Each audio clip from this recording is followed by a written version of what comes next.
You heard the plan. Get something out there Friday, get it scored by the CBO by July 4th, and then when the members come back around the week of the 10th, 11th, they can soon afterwards vote on it. Then, of course, it goes back to the House, and therein lies the next battle royale, and key to that is this next guest, House Freedom Caucus Member, Florida Republican Congressman Ron Desantis. Congressman, very good to have you. Thank you for coming. Good to see you. All right, what do you make of that timetable? Doable? Well, it may be. I mean, I'm glad they didn't vote already because I think a lot of members were chewing over that. I spoke to a number of senators. It was a discussion draft that was written without a lot of input from them with the legislative text, and I think a lot of them just want to be able to be sure that some of their priorities are there. The conservatives are really concerned, I think rightfully so, about making sure we're moving away from government-centered care to market-based insurance markets. And if you do that, you can get lower rates. Obviously, you have moderate members who are concerned from Medicaid expansion states.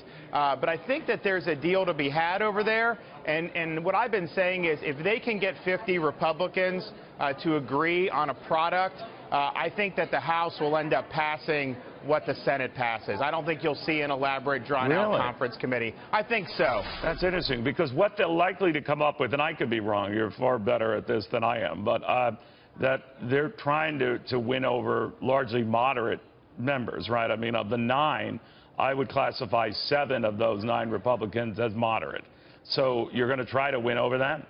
Now, in so doing, the reason why I'm saying that this rescoring will depend on a smaller number of Americans uninsured in 10 years than would have been the case with the original Senate version. And if they get something that is a smaller number there, regardless of what it does to the deficit over 10 years, none of that will matter, which would be a way to win over those moderate senators. Am I right? Here's the issue, though. You can win over every moderate. You had Ted Cruz, Ron Johnson, Mike Lee, and Rand Paul say that they have problems with this. So you got to win over 2 of them as well. Right. And I think that's going to require there to be moving in the direction of even more market-based reforms. So if you have a final product that has Mike Lee, Ted Cruz, and Rob Portman and Collins on the same bill, that's going to be broad enough to, I think, pass the House. But I would say with these coverage numbers, Neil, the CBO, what the numbers they're using, even if you don't like the bills that are being scored, they're not accurate numbers. The CBO predicts, even though the exchanges are cratering, even though the enrollment is declining to less than 10 million this year, CBO predicts next year under Obamacare to have 18 million Americans enrolled in the exchanges. We all know right. You know, by the way, I agree with it. No, I fully agree with that, and the math is what it is. And just as when they say there are Medicaid cuts here, there are cuts in the rate of growth of Medicaid, but I know how it works in Washington. They call that a cut, and I know it infuriates you. It definitely infuriates me looking at it. But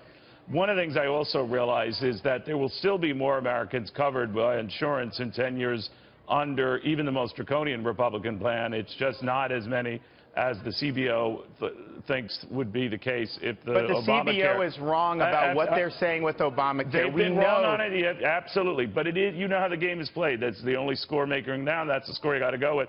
But I do still believe, and I could be wrong, Congressman, that what will be integral to that scoring and getting passage through the Senate is that 22 million number coming down. And I share your angst about how they arrive at that. But am I right about that, that in order to win people, they've got to get past that? So maybe, but I would say do it this way. If you're actually moving away from government-centered care and actually embracing private competition, then you will increase the number of people who are in the individual private market. And some of the Medicaid stuff, the spending is going up, not as much as Obamacare, but it's important to point out the reason for that is I think most Republicans believe Medicaid should be focused on the poor, the disabled, and the elderly, not on able-bodied. And under Obamacare, able-bodied people on Medicaid get matched at a much higher rate than people who are disabled, and they're the core constituencies of Medicaid. So I think that the way it's going to be reformed, you probably will have fewer people overall on Medicaid, but I think a lot of those people will be able-bodied. Hopefully we can transition them to private care. I mean, people who swear by Medicaid or whatever, and I know there are a lot of conservatives who swear at it, the fact of the matter is its growth rate is not sustainable under Obama, under any plan you want to look. I mean, it used to be 4%. That was the goal, 4% of the population who truly needed it, to about 40% now. And I'm just saying that is not that mathematically you can't keep that going. Exactly. We need to transition able-bodied people to private market. There's tax credits. You know there's the rap. assistance. You hear that when you and that's say what we that, have to do. Congressman. You tell you're cruel, you're heartless, you're out to... But what it's not, no, Neil, what it's doing is it shores up the product for the people who cannot help themselves. When you have all these people on it, as you said, it's unsustainable. Guess who's going to get hurt? It's going to be someone that's on a waiting list for assisted living or something like that. That's right. So that's why I think focusing Medicaid on those vulnerable populations, and we can give tax assistance for the able-bodied people to get on private plans. Obviously, if you're bringing the rates down by getting rid of some of the Obamacare mandates and regulations, but you get rid of the mandates, Congressman, that's a problem. Naturally, young people, if they realize they don't have to get insurance, they're not going to get insurance.